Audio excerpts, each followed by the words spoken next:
Hello, Facebook Live, and hello, Old Sins. Make sure that everyone's all synced up. Again, hi, hello, Old Sins, hello, Facebook Live. My name is Elizabeth. I am a creator of content for Old Sins and for Elizabeth Kidder Illustration. And as you can tell from my very professional setup, this is my very first Facebook Live video, so I deeply appreciate your comments and critiques because I'm quite unfamiliar with this whole platform.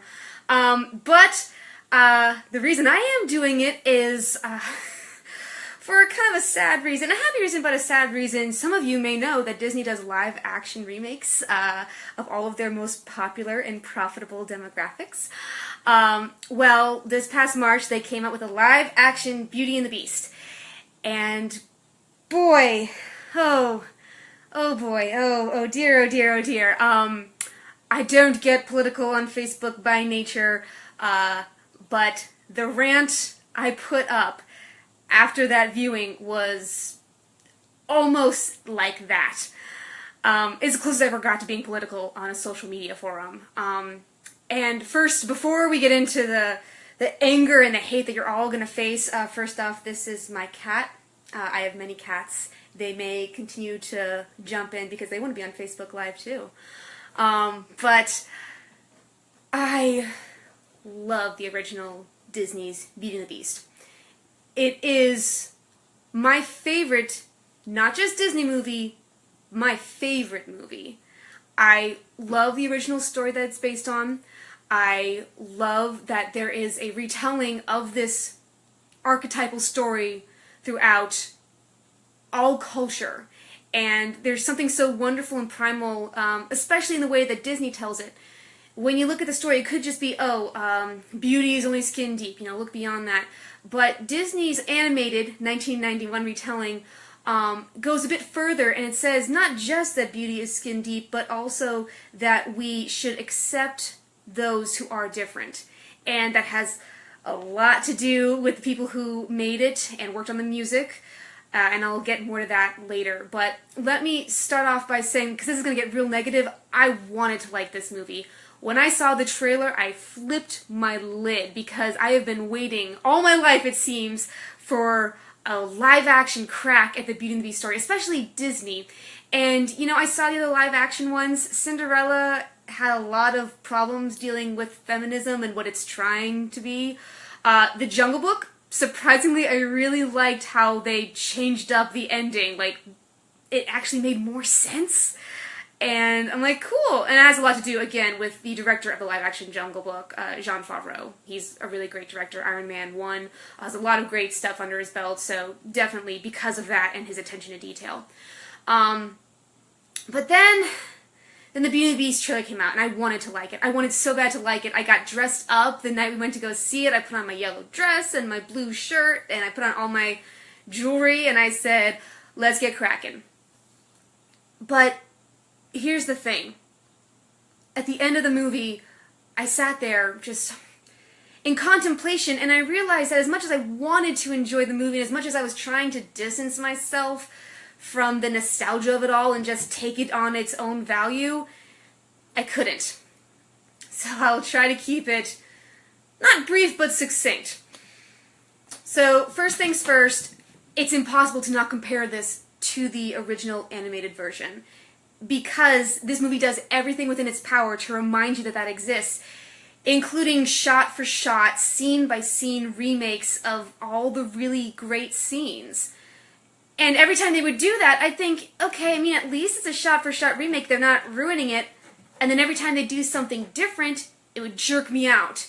You start off your swooping vista in little town, it's a quiet village, and everything goes the same, and all of a sudden, new lines just pop up out of nowhere, and new stories, and I'm like, what's happening here? And it's not that it can't be its own thing. I wish it was its own thing. I wish they had gone kind of Jungle Book, made the dark things darker, really expounded upon the nature of the beast, not just the beast in this movie, but the nature of the beast, of the crux of the story. What is the story about? And the story, it really it destroys its own methodology really quickly. Okay, so let's break it down. First, I know what you're all are going to say, Emma Watson can't sing. Yeah, well, that's not the point. I would have forgiven... I went to this movie ready to forgive everything that people were saying. Oh, the Beast is CGI. Oh, I'm totally fine with that. Everyone's still there? Good. Again, first live video. Sorry for all the technical difficulties. I was ready to forgive all of these things because I wanted to like it. Again, that nostalgia just flaring within me. But the problem with that is so many things. Emma Watson can't sing, yes, and I feel that's really an important part of Belle, but beyond that, she's not. And I know she tried because she went and met up with Paige O'Hara, who was the original singer and voice actress for Belle from the animated Beauty and the Beast, and Paige O'Hara described it as a passing on of a torch. She gave Emma Watson all this advice on how to be Belle, what Belle would do. And there are scenes clearly added, like the scene of her making the laundry machine and teaching the girl to read. That's all great adding on, but it doesn't address the character itself. There are a few moments. When she sees Beast's library, I'm like, oh, there's Belle, I saw her. And when she's teaching the young girl how to read. But otherwise, there was this one scene. She goes into this small church. Oh my goodness, phone, stay still. I'll fix this for next time. There is a moment where she goes to the church, which was a library, but she goes to the church to pick up a book from the pastor. And there's only a small little amount, and she clearly read them all, but she goes and she picks up her book, and when he says goodbye to her, she just gives this little smirk and leaves. And I'm like, boy, this was so much more epic when this aside happens within the original song. With the original Belle song in the animated version, when that moment happens, it's her saying, gosh, I want adventure, I need more. Oh, I can't have this book. Oh, really? Thank you very much. You sense the genuine emotion and compassion in her voice, and Emma Watson does not exude that. I don't think she was given the correct motivation because I think she was trying to play her too much like the feminist archetype of girl who's beyond her time period and thinks ahead, and all the village is just mean and grumpy and won't let her be what she wants to be. The same problem happened in Tim Burton's Alice in Wonderland, and a lot of Tim Burton productions for that matter, when they are historical. It's a character is based on what they are, not on what they aren't. So we know that Belle is a great female role model because in the original she's odd and she's okay with that. She likes who she is. She likes reading and she likes her books, and that's enough for her. She doesn't have to have the whole town like her, and she doesn't even really notice. She just does what she likes to do. But in this one, a lot like with Alice in Wonderland, they only give character to her in what she is not. Because she's not like the rest of the town. She doesn't think in the past like them. She thinks girls can read. And, you know, for everyone who says that, well, the original Belle was too perfect, she was just a role model, this one is even more so. So that's her. Boy, I really don't want this to be too long, and I feel like it's going to be. Facebook Live, this is what you've done to me. You make me think I can just ramble on forever and ever and people care. Alright. The relationship between her and the Beast is rushed. I've noticed a lot with recent Disney movies, there is an odd pacing. You can tell from animated movies, you have to have a script ready to go before you start animating anything. Really, all of modern Hollywood is treating scripts like a thing that can be created as you go. But without a shot list, without a script, as a bone structure, before you add everything else on, things just tend to fall. And that happens here. I saw Moana 2, and I love Moana. And there are definitely some odd pacing moments that make me think, boy, some of these things should have been a lot more seen than they were. Here is how it works for me. So, the relationship between her and the Beast. The Beast doesn't free her from the cell and bring her to a room through guilt or realizing, oh boy, I shouldn't have been such a jackass. It's, no, you're in jail, and then the enchanted objects come free her, and we don't see the Beast and her interact again until he tells her to get out. So we don't even have that little spark of a connection to be like, you know, maybe he's not such a bad guy, he's trapped within his means, and he doesn't know how to express that. Also, they try to address some problems, and they introduce, Bill Condon introduces some interesting historicalness with the French aristocracy and the wigs and the drawn-in dimples. I'm like, that's cool. I almost wish the whole movie would have gone pell-mell into that, because otherwise it gives us a way to solve the plot hole. They go back to the original story and say, he picked a rose, he is a thief, that is why I put him in jail, not just, you came in and I'm going to put you in jail because I want to be alone. So I get that they were trying to address that problem, but in doing that, making him an aristocrat, they have even less to, he has to work even twice as hard. Not just that he's a beast, but he also is a dick about class. So you gotta go through, so many levels before they can even start having a relationship with each other. And, again, I would have forgiven every CGI, nonsense if they had just made him... Again, there are moments. Any of the funny lines that they throw in for them, that's all cool. I like that. But, again... Go full force. Don't just make a shot-for-shot remake and then ask not to be compared to the original, because that is exactly what's going to happen, and you can't predict that. And again, the Beast is not my pet peeve. I will give you the one scene, because I was willing to forgive a lot of stuff during watching this. I'm like, I'm enjoying it. It's nice to see it up on the big screen. I guess I like that I see it all. But there's this one scene, and those of you who've seen the original will absolutely know what I'm talking about. They just had the ball, and Belle says, I wish I could see my father, and Beast's like, here's a magic mirror.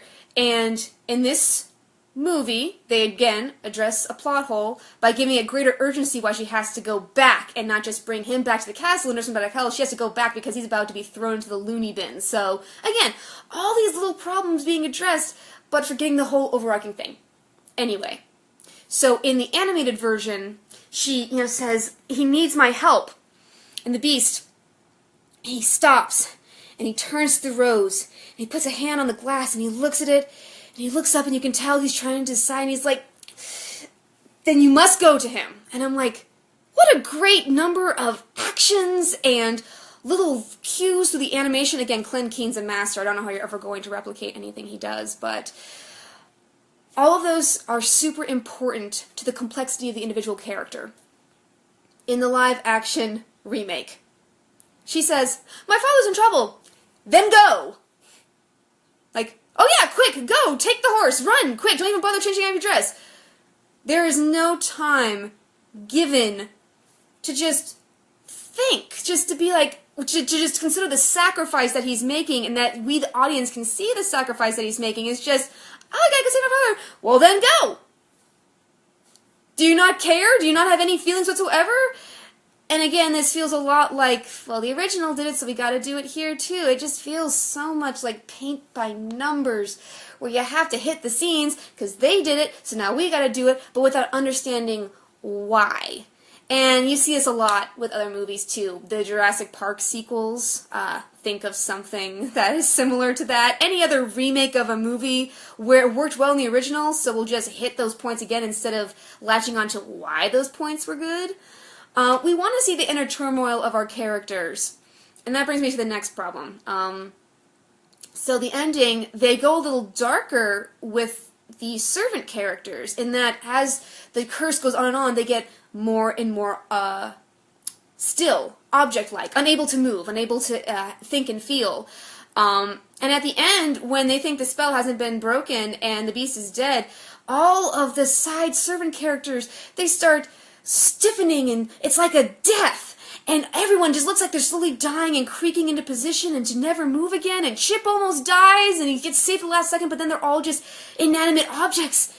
And I'm like, that got a tear out of me. And then it goes back to Belle and the Beast, and I'm not caring at all. I'm not crying. And I'm like, you did a wonderful job. The live-action movie did a wonderful job setting up these inanimate objects as real, thinking, feeling characters. But if I care more about what happens to them, as opposed to what happens to our two main characters, you done goofed. I deeply cared for these creatures as they slowly died inside their object husks, but I cared nothing for the two characters I'm supposed to be identifying and caring about the most. The secondary characters are supposed to provide extra. They're supposed to be interesting characters that you can follow along, but they're not the main characters. You have to really connect with our main characters, and to me, I just got lost with that. It just didn't happen. Also, part of that whole historical thing, the entire village are just evil bullies with no redeeming qualities. They're just all asshats. She's teaching her how to read. Quick, break her machine and tear the book up and say, girls can't read. And it's like, that was what made Gaston so despicable in the original, was because everyone liked him and it all seemed normal. You know, he's like, hey guys, you know, be nice to her. I know she's weird, but I like her. So, you know, it's the jocks saying that, oh, you know, I know the nerdy girl is nerdy and weird, but I like her. I think she's hot. So you guys all be nice. That was the real bastardness of it all. I don't think that there's any gay controversy. This has a lot to do with recent media. You can bet your hat if a movie, before the movie comes out, says, oh, we're going to have an explicit gay scene, we're going to have an explicit sex scene, like anything that has to do with a non-bi gender representation in movies, it ain't going to be that. It'll be hinted, implied, but there will be no direct, oh, by the way, this character was just gay the whole time. And I think there is, on phone, sit quietly. I know you can do it. Uh-huh. Alright. So the idea behind having a gay or lesbian or not traditionally gendered or sexual oriented character in a movie is a good one. But these movies are not representative of that. If you're hoping for a gay scene where LeFou kisses a dude, it doesn't happen here. And I, again, find it funny that bestiality is A-okay, but gay people, mm-mm. And again, it doesn't have anything to do with that. The point is, the way to, you know, be a forerunner is to do what people eventually did with African American actors. In the early 90s, there was the trope of the sage, the wise old black man who knew all the things. And he was just a magic character that gave the white protagonist enough to figure out what he had to do to actually save the day. And I bet movies would say, oh, we've got a black character in our main cast. Doesn't that just sound weird to say now? Like, oh, look, we include a person of color like us. Like, the way to do that kind of character correctly is to just have him be there and raise no fuss about it. Because the more fuss you raise, the more you're going to be judged for it. And the less fuss you raise, the more accepting it all is. Again, and that's the most political I'm going to get, because everyone's like, oh, gay LeFou scene, and I'm like, it's weird to see that out of that character, because that character never had any indicator that he was gay. He was just Gaston's #1 guy. It wasn't even like, oh, I find you really hot, Gaston. Getting off topic. We're really just here to focus on what makes this one just not live up to the original. I will say a few good things. Because I don't want to bash on this. I felt this way in the theater because I was sitting there at the end of the movie and I'm just like, and I look over at my husband and I'm like, I don't know. And then I look down and I see this girl, couldn't have been but a few years younger than me, completely dressed up in her bell gown. And I saw the little girls with their bell shirts on and I'm like, I'm not going to raise a fuss here in the theater. I am not going to make you all feel bad for liking something. I get really tired of people who say, you know, this is bad and you should feel bad for liking it. I'm happy that you found enjoyment in it. And this is not, you know, whatever my opinions on it are, you can like the movie. I liked Kevin Kline as Maurice. Perfect casting. That first scene of him and Belle is like the most real that movie ever gets, and it was so great. And I'm like, thank you, please, I need that, because it turns a character who is kind of a weird, eccentric old kook into still an eccentric, weird character, but you give him a backstory and you make him and Belle just connect really well. And this is, you know, this caring and this love. And Kevin Kline does a fantastic job, so absolutely. I liked Ewan McGregor and Ian McKellen as Lumiere and Cogsworth. I thought they worked off together pretty well. I liked their voices, you know. I get that Ewan McGregor was doing a really silly, exaggerated French accent, just like the original Lumiere in the animated version, so I didn't have a problem with that. The set design and art design, fantastic. It reminded me of Phantom of the Opera the very first time I saw the teaser trailer, and that's something that I feel the movie benefits from in live action, because you see all these crazy statuettes and grotesques in the animated one, so it was cool to see that all like flared with an Art Deco style and happen again in this version. Everything's kind of off-center, and I'm like, I love this design. I love all the crazy chandelier and the glitz and the gold. I love it. It's really cool. But that being said, it's it's just... Alright, I'll try to wrap it up here. I know why they remade Beauty and the Beast. I get it. I know why they're going to keep remaking Disney movies. I completely understand. But the point has to be at some point to pay homage to the original material, because we never would have had this without it. You know, the audience for this movie is me. 20-somethings who saw Beauty and the Beast when they were a kid, grew up with it, are obsessed with it, and just want to see it brought to life. We all want this. I get it. So keep our characters, but explore different parts of their personality. Create new dialogue, completely new, that sometimes hints at the old dialogue so we can be clever and be like, ah, there it is, I heard it, I got it. And this feels like fanfic. And it's so sad, because we all grew up making fanfic. We all grew up pretending, what if this character we really liked had the whole story about him? I did that before I wrote my Beauty and the Beast adaptation young adult novel. There were drafts and drafts and drafts that all started with, I like Beauty and the Beast Disney version. What if I made it like my own thing? I had to go through draft after draft, year after year, to finally get to a place where I understood the source material enough to pay homage to it, but not to just make a fanfic where the things I want to happen. But that's what this feels like.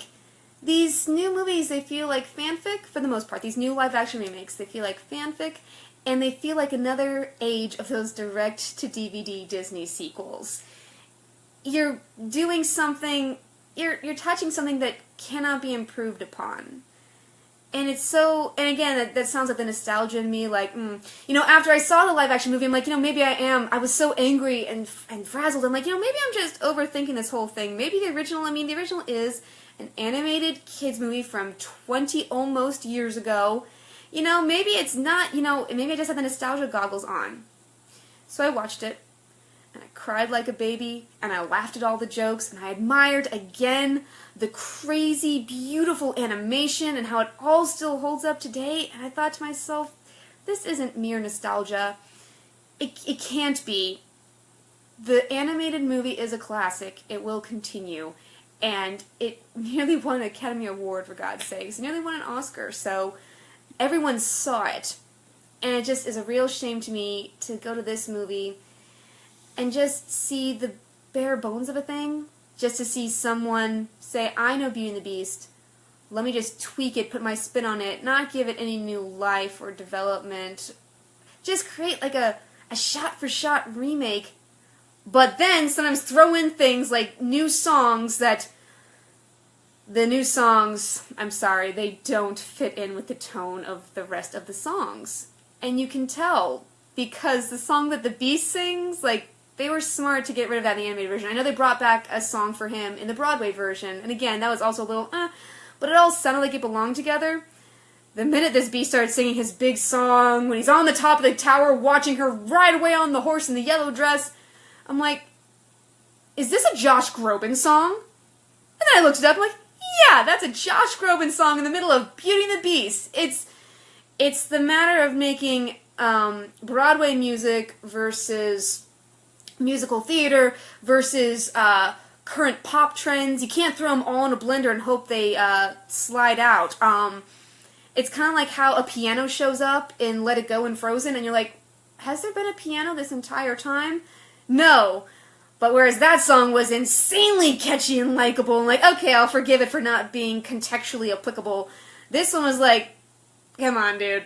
Come on, dude, really? Are you really gonna sing this song? And it doesn't even... Again, I think I've gone on a little too far with this particular diatribe.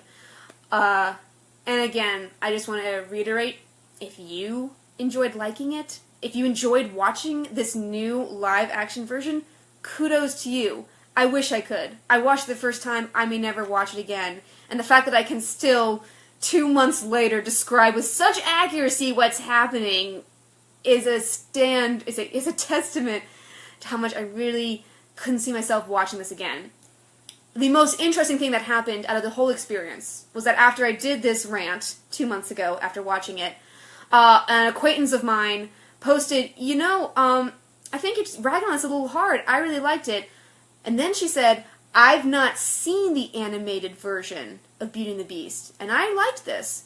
And I thought to myself, that's a person that I want to know the opinion of. A person who has no idea what this movie is based off of. I didn't think that person existed, to be quite honest, because Disney's so ubiquitous. I figured everyone and their mother had seen the animated 1991 Beauty and the Beast, but I was wrong.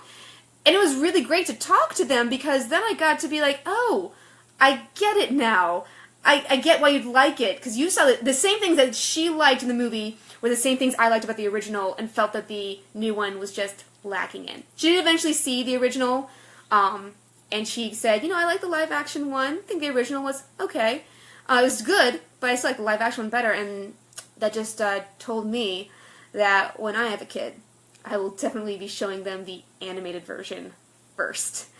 And then they can make their own opinions on the live-action stuff, because, who knows, in 20 years we'll have another live-action one that's an animated one. How are you gonna live-action Lion King, guys? Any thoughts? Because that's my next question about Disney. Anyway, I hope you liked this very first live video.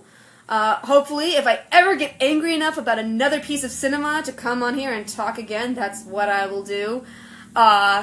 In the meantime, check out Colorblind, that's my book. Job Herself, that's Joseph's book.